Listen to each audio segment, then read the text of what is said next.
نحمده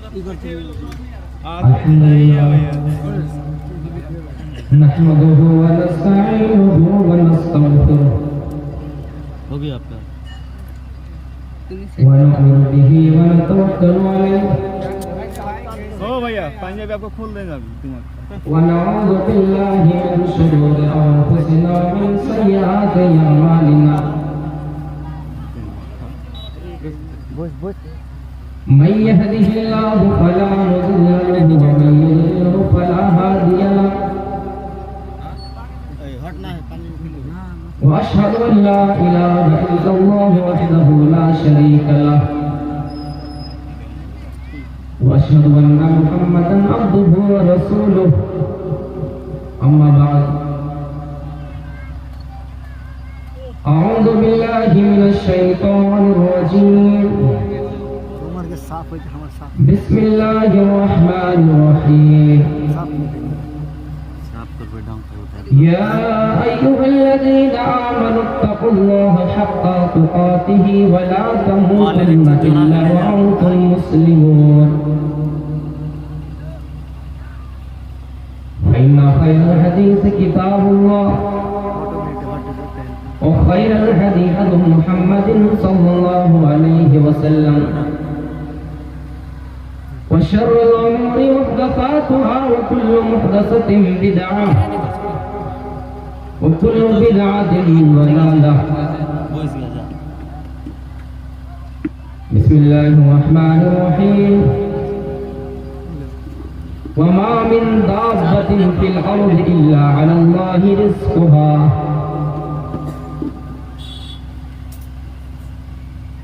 اسٹیج پر بیٹھے ہوئے معزز علماء کرام، سامنے بیٹھے ہوئے بزرگوں، ساتھیوں، بچوں، پردہ نشین میری ماں بہنوں، بالکل صبح کا پہر ہونے کو ہے،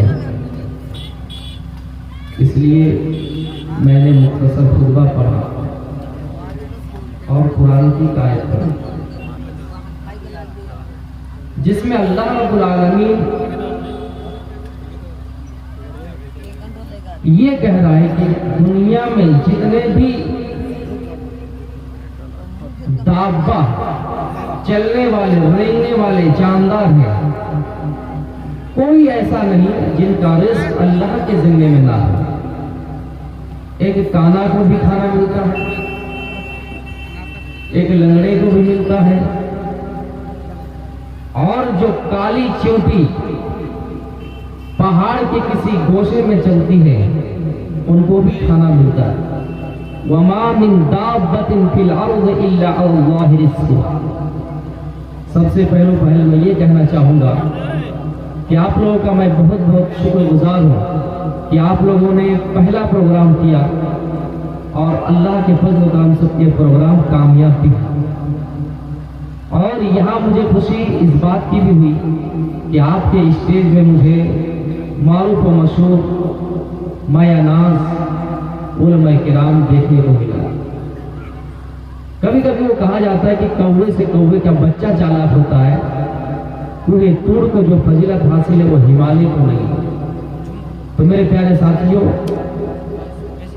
سیدھے میں آتا ہوں اس آیت کی تفسیر کرتے ہوئے کہ زمین میں کوئی ایسا جاندار نہیں جن کا رزق اللہ کے ذمے میں نہ ہو، یعنی سب کو اللہ تعالیٰ کھلاتا ہے۔ آپ یہ نہ سوچیں کہ ہم کسی مارکیٹ میں ہیں اور کوئی چیز کھانے کا ارادہ ہو گیا، جی چاہتا ہے اور آپ کے پاس پیسہ نہیں ہے۔ اللہ کو اگر کھلانا منظور ہو، کوئی آدمی آ کے آپ کی مدد کر دے گا، آپ کا دوست اس جگہ پہ پہنچ جائے گا، پیسہ لے کر آ جائے گا، آپ کو کھلا دے گا۔ آئیے ایک واقعے سے میں اپنی تقریر کو شروع کرتا ہوں۔ اللہ کے رسول صلی اللہ علیہ وسلم حضرت ابوبکر صدیق رضی اللہ تعالیٰ عنہ کے ساتھ سفر کر رہے ہیں، مکے سے ہجرت کر کے مدینے جا رہے ہیں۔ راستے میں ایک گھر ملا، معبد کا گھر ملا۔ راستے میں آپ رک جاتے ہیں، آپ کو پیاس لگ جاتی ہے، بھوک لگ جاتی ہے، آپ پیاس بجھانے کے لیے، بھوک مٹانے کے لیے اس گھر میں داخل ہوتے ہیں اور معبد سے سوال کرتے ہیں، اے معبد، مجھے پیاس لگی ہے، بھوک لگی ہے، گھر میں اگر کھانے کو کچھ ہے تو دے دیا جائے۔ معبد نے گھر کو تلاشا، دیکھا کہ گھر میں کچھ کھانا نہیں ہے، کچھ پانی نہیں ہے، گھر میں کچھ نہیں ہے۔ کہاں ہے اجنبی آدمی؟ اس وقت معبد ایمان نہیں لائی تھی، مسلمان نہیں ہوئی تھی، اور نہیں جانتے تھے کہ میرے گھر میں آج وہ شخصیت آئے جن کے پاس وہ جہاں جاتی ہے وہ شخصیت، ان کے پاس رب کی رحمت ہوتی ہے، وہ محمد جہاں جاتا ہے ان کے ساتھ اللہ کی رحمت ہوتی ہے، اس کو یہ نہیں معلوم۔ میرے پیارے ساتھیوں، اس جگہ پہ اس موقع پر اللہ کے نبی کو کہا کہ اجنبی آدمی گھر میں کچھ کھانے کو نہیں ہے۔ اللہ کے رسول نے کہا اے معبد، گھر میں اگر کوئی دودھ وغیرہ ہو، کوئی اگر بکری وغیرہ ہو تو ہم اس کا دودھ دو کر پیاس بجھا لیں گے، اپنی بھوک مٹا لیں گے۔ معبد نے کہا جتنی بکریاں تھی، دودھ دینے والی بکریاں تھی، معبد نے کہا ابو معبد اس کو چرانے کے لیے چلا گیا ہے، ابو معبد اس کو چرانے کے لیے چلا گیا ہے۔ اب گھر میں کوئی ایسی بکری بھی نہیں ہے جن کے دودھ دو کر ہم آپ کو پلا سکے۔ میرے پیارے ساتھیوں، اللہ کی قدرت دیکھیے، اللہ کا کرشمہ دیکھیے، اس جگہ پہ اللہ کے رسول کو کیسے کھانا کھلائے گا، اس جگہ پہ اللہ کے رسول کی بھوک کیسے مٹائے گا، آپ کی پیاس کیسے بجھے گی۔ گھر میں کونے میں، گھر کے کسی کونے میں ایک بکری باندھی ہوئی تھی، جو بکری بالکل بوڑھی ہو چکی تھی، جس کا تھن سوکھ چکا تھا، جو بکری بالکل کمزور ہو چکی تھی، لاغر ہو چکی تھی، جس کا تھن سوکھ چکا تھا، بکری کے تھن سے دودھ نہیں نکلنے والا تھا۔ میرے پیارے ساتھیوں، اللہ کے نبی کی نظر اس بکری کے اوپر پڑی تو آپ نے کہا اے معبد، یہ بکری کس کی ہے؟ اس بکری کا دودھ دو کر ہم پی لیں گے۔ اللہ کے رسول سے کہا، معبد نے کہا کیا ہے اجنبی آدمی، یہ بکری بوڑھی ہو چکی ہے، یہ بکری کمزور ہو چکی ہے، لاغر ہو چکی ہے، اس کا تھن سوکھ چکا ہے، اس کا دودھ نہیں نکلنے والا ہے۔ آپ نے کہا کیا ہے معبد، تم برتن لاؤ، ہم ایک مرتبہ ٹرائی کریں گے، ایک مرتبہ آزمائش کریں گے، ایک مرتبہ ہم کوشش کریں گے، یہ دیکھیں گے کہ دودھ نکلتا ہے یا نہیں۔